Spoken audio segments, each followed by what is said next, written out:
Good morning, Uplands. I'm here with Bishop Daniel Khomasutu, who is the regional bishop of Mpumalanga, and he is, as such, he's the spiritual head of Uplands College and Uplands Prep. And so I'm here today to interview him and ask him a few questions. So welcome, Bishop Dan. Nice to have you with us, and I hope you're well in this time of COVID-19. The first question that I'd just like to ask Bishop Dan, I think you would have been a young lad of about 17 or 18 at the time of the June 16 riots and everything that happened around that. And I just want to know, what were your experiences as a young lad growing up around that event? Thank you, Father Andrew, for having me, and good morning, dear friends, Uplands College. June 16, 1976. I must have been about 18 years of age in high school, doing then Form 4, which would be grade 11, I grade think. 11. Yes. The situation in the country politically then was very difficult for us black people, and the young people were aware of the untenable political climate which existed in the country then. Afrikaans as a medium of instruction was only really the spark which triggered the whole resistance. There is a background to the struggle which culminated in June 16. As I've said, in the country politically, we considered ourselves politically oppressed. It was not easy being an African, a black South African then. There was a whole lot of laws that were designed to oppress us. We could not advance in any way, be it educationally. You could see our parents struggling. You could see them being treated as though they were little children, regardless of age. When you saw a white person, you would have to refer to them as being boss, and to a young white lady and refer to them as being Mrs.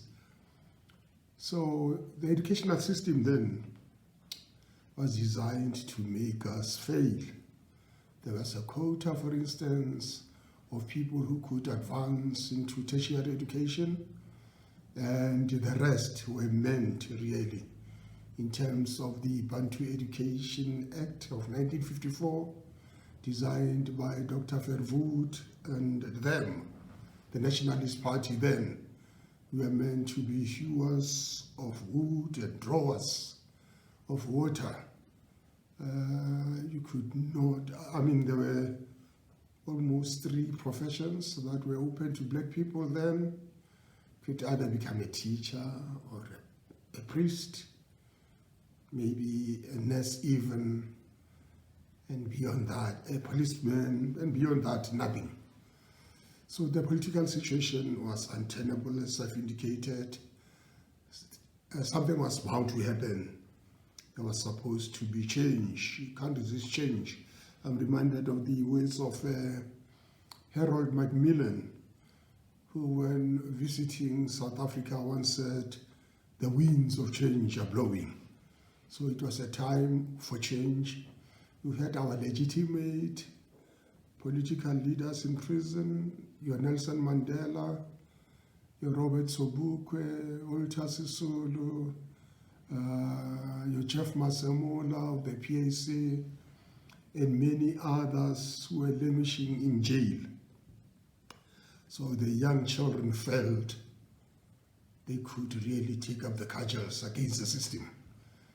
It was short-sighted, I know, that was dangerous, because the end result was that there was blood in the streets. It started in Soweto, in Langa, in the Western Cape, where students really, it was kind of an automatic a spontaneous kind of reaction. Students left classes and we heeded the call. Then we were talking about Black Power, raising our fists as a sign of resistance. But there were key leaders then, like Tsietsi Mashinini in Soweto, who were leaders in the struggle thing against apartheid, and then students went into the streets. Initially, it was meant to be a peaceful kind of protest, and the police would have none of that. And you have the Minister of Police then, was it Justice, Law and Order, who ordered the police to shoot, and many lives were lost. But we had influence from people like Steve Biko, the father of Black consciousness, the philosophy which called on us to affirm ourselves, our identity. Black is beautiful. You are a black person created in the image of God. You are capable of achieving whatever can be achieved by anybody. Do not allow anybody to look down upon you. So you grew up in that kind of situation. And I think the church helped us really to cope in that kind of situation. At our youth clubs, Christianity really helped to give us hope. We were sustained in that kind of situation by the message, the good news of the gospel. So it's indicated that people died, thousands of people died. Young people in the street, shot at indiscriminately, mercilessly, like people died in Sharpeville 1961. It was a repeat of that kind of scenario. So I'm a product of that. But the blood of our young people, the blood of the martyrs then, was not shed in vain, really. It watered the tree of liberation. So the liberation that young people are enjoying today, which some of them tend to take for granted, came at a price. There was a high price to be paid then. People gave up their lives so that we could be the kind of country we have become today. Your Solomon Mahlangu, the young chap he came from Mamelodi, went to join the ANC underground in exile. They came back having been trained for war because it was time now to take up, arms against the system. We wanted to liberate ourselves. So we have achieved political freedom. It came at a price. June 16 is not meant for festivities. I think it's a time for us to look back, to reflect, and to thank God for this country. That's the price young people paid then. I'm not sure what type of price the young people in our day are willing to pay, because we are privileged in a way. We're born into a different kind of society where you've got to struggle, but your struggle is different. Your struggle is in the classroom. That's where you've got to go and learn and emancipate yourselves, grab the opportunities that have opened up. For instance, in my day, I couldn't even dream of going to Uplands or going to Pretoria, Boys High, St. Albans, or colleges like that. St. John's College in Johannesburg. We were confined to the township. Our parents were poor. They couldn't afford to pay for that kind of education. So we had to rely on what we called Bantu education. It was designed for us. It was designed to capture us mentally and otherwise. But God being good, here we are today. You have lived to tell the story. Thank you very much, Bishop. I appreciate that. And thank you for letting us have an insight as young people. Most of our youngsters these days, even their parents weren't part of that, maybe their grandparents. And I think we have lost track of what actually happened. The next question I want to ask you is got to do with the Black Lives Matter movement. And I would like your advice as our spiritual head to the young people at our school, both black and white, as to how we deal and how we relate and react to the Black Lives Matter movement that has spread throughout the world. Look, my standpoint is that every person, be they black, white, yellow, green, you name it, is made in the image of God. They are worthy of the dignity that should be attributed to them. Everyone should be treated with respect. People should not be abused, oppressed, discriminated against. There's no room for hating any person in this world. There's no room for treating any person with disrespect. There's no room for slavery in our country. I think I've got to go back and talk a bit about slavery. We know what happened. The Black Lives Matter movement, I think, originated in the United States.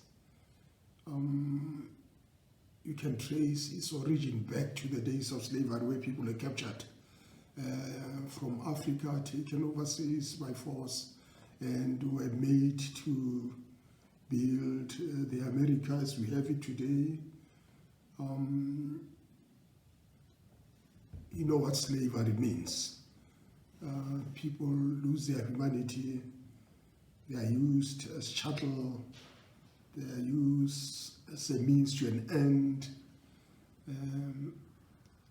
And this has continued to the days of colonialism in our country and elsewhere, where you had people coming in from overseas, the white settlers. They took our land and they dominated our people. Our people were dispossessed politically, and otherwise our land was taken away from us. Black lives matter. In our day, black times have mattered in those days. Black lives will matter even in the future. The United States, the George Floyd thing. The United States is a very difficult type of place to be. Our people there have been oppressed over centuries. Racism has raised its ugly head in the American society. Young black male are treated as suspect wherever you go in that society. If you are black, you are a male, then you are suspect. You deserve to be jailed.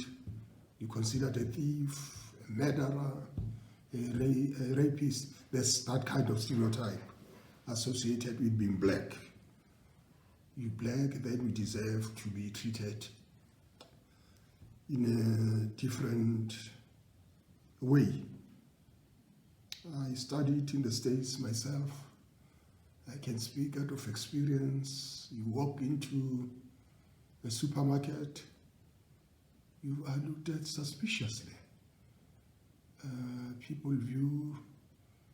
have got a view of you which is questionable. When are you going back home? What happened to George Floyd was painful.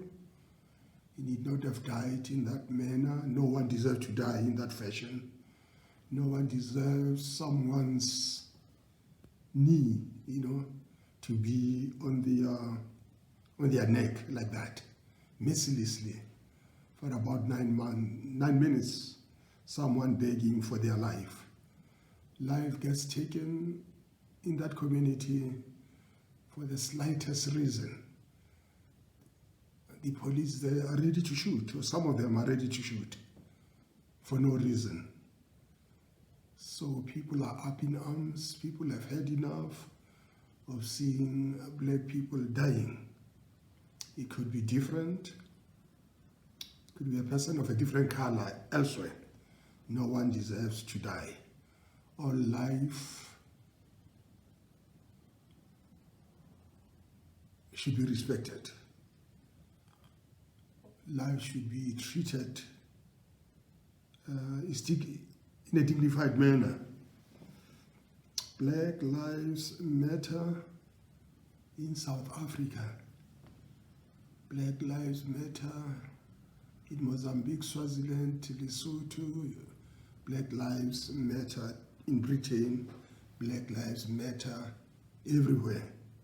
In our backyard, black lives should matter. In our democratic society, we are supposed to be enjoying our freedom. It's sad to see how during lockdown time, people are brutalized by our own forces. It's all over in the media. You've seen how soldiers and policemen treat our people, their own people, by their own government. So Black Lives Matter. It doesn't matter, it could have been someone else, could have been a white person, been treated in that manner. We should raise our voices equally and condemn what is happening. We come to a school situation.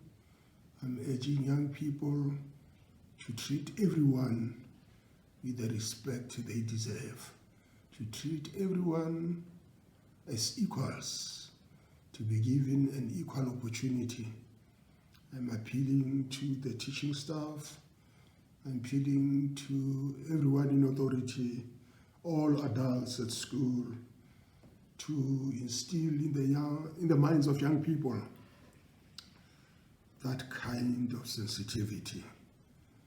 We should be mindful of the kind of society we want to build.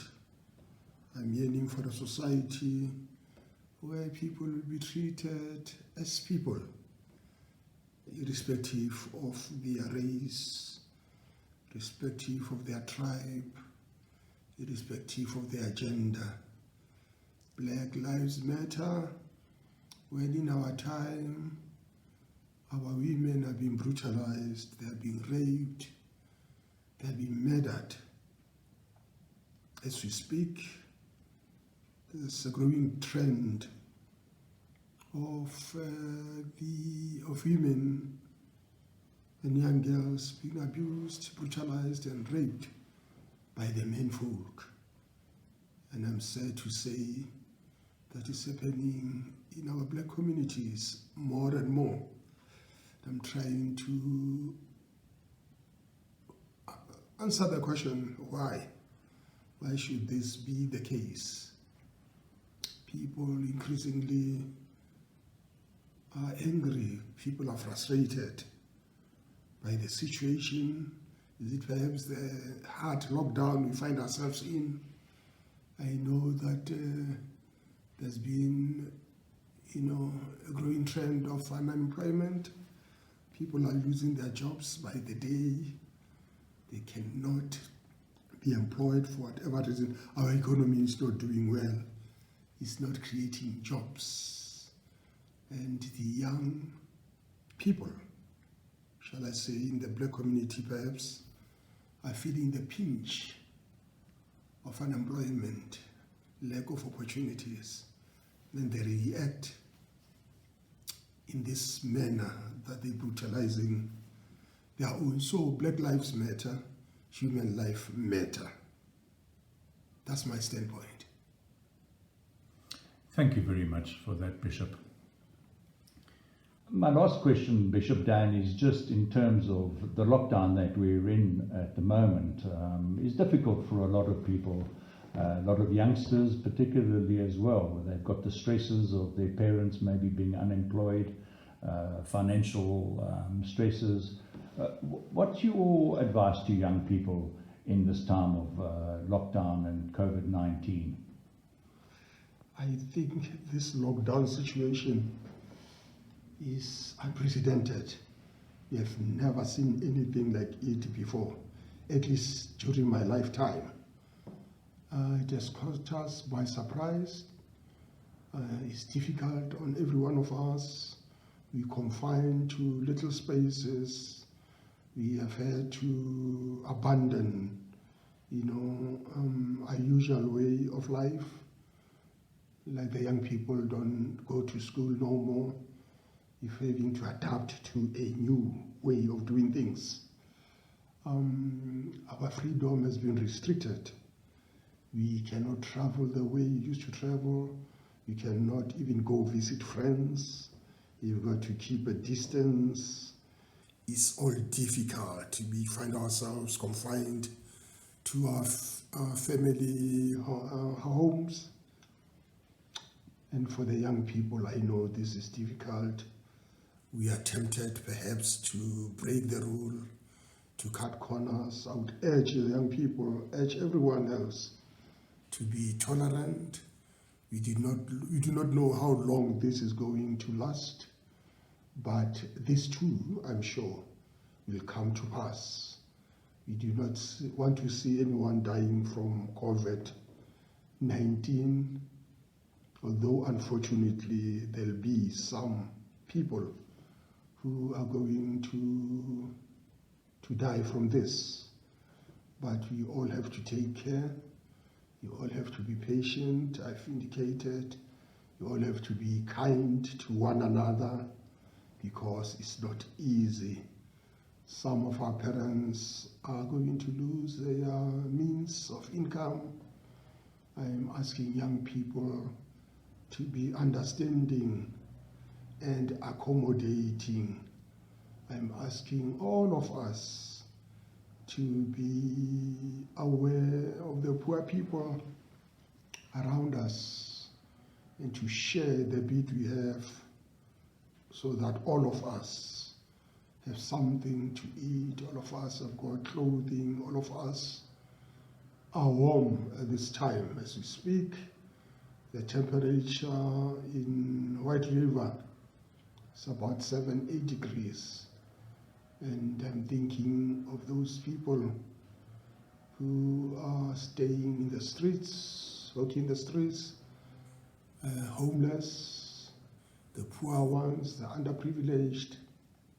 I'm saying, young people, let us love one another because love comes from God. Let us be kind to one another. Let us be kind to ourselves even. Let's not push ourselves too far. It's a difficult time. Others are going to be tempted maybe to move into the area of drugs. Please don't do that. Don't give in to strong drinks. Just be sober, concentrate on your learning because the future is bright. Bishop Dan, thank you very much for taking time to meet with me today and to answer some questions. And we really value your insight and your input. And so I pray that God continues to bless you in your ministry and your leadership of this diocese. And yes, and in the time of COVID. And we look forward to, as we move out of lockdown, we look forward to having you back and leading a service at Uplands again. So thank you for your time, Bishop Dan. Thank you, Father Henry. It's a pleasure. Bless you.